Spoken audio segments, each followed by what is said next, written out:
আমাদের জীবনে যদি এমন পরিস্থিতি হয় যে দেয়ালে পিঠ ঠেকে গেছে, জীবনের গতিপথ কোন দিকে জানি যাচ্ছে, জীবনের মোড় টার্নিং পয়েন্ট কোথায় যাচ্ছে না যাচ্ছে কিছু বুঝতে পারতেছি না, এমন সময় ভরসা রাখতে হবে কার উপরে?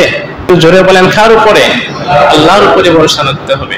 একমাত্র আল্লাহই পারেন পথ বের করে দিতে, একমাত্র আল্লাহই পারেন আমাকে রাস্তা বের করে দিতে। মুসা আলাইহিস সালামের জীবনে এই ঘটনাটাই ঘটলো।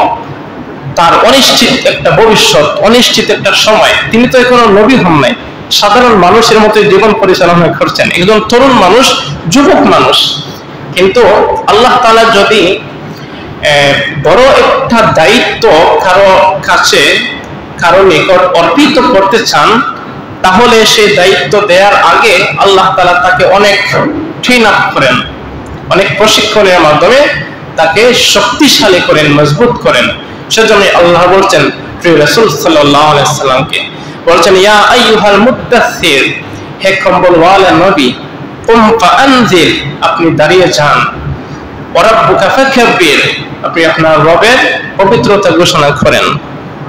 ওয়া সিয়াবাকা ফাতাহহির, আপনার পোশাক পবিত্র অবস্থায় রাখেন। তারপরে আল্লাহ বলছেন সূরা মুজাম্মিলের মধ্যে, কমিল লাইলা ইল্লা কালিলা, আপনি রাতের কিছু অংশ আপনার রবের সামনে দাঁড়িয়ে, নামাজে দাঁড়িয়ে আপনি পার করেন। নিসফাহু আবিন কুসমিনহু কালিলা, যদি নিসফাহু আপনার দ্বারা সম্ভব হয় অর্ধেক রাত দাঁড়িয়ে দাঁড়িয়ে আল্লাহর ইবাদত করবেন। সুবহানাল্লাহ। আবিন কুসমিনহু কালিলা, যদি সেটাও না পারেন আরেকটু অল্প করেন, তবে রাত্রিবেলা দাঁড়াইতেই হবে রবের সামনে, রবের সামনে দাঁড়াইতে হবে, সেজদায় অবনত হতে হবে, আল্লাহর নিকট সময় ব্যয় করতে হবে। ব্যয় করলে কি হবে? আল্লাহ তাআলা বলছেন ওয়া মিনাল লাইলি ফাতাহাজ্জাদ বিহি নাফিলাতান লাক, হে প্রিয় রাসূল সাল্লাল্লাহু আলাইহি সাল্লাম, ওয়া মিনাল লাইল, রাতের কিছু অংশ, ফাতাহাজ্জাদ বিহি, তাহাজ্জুদের নামাজে অতিক্রম করবেন। সুবহানাল্লাহ।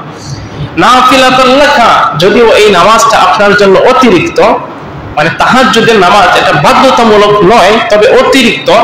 নাফিলাতুল লাক, আপনার জন্য নফল, আপনার জন্য অতিরিক্ত নামাজ। কিন্তু সেটা করলে কি হবে?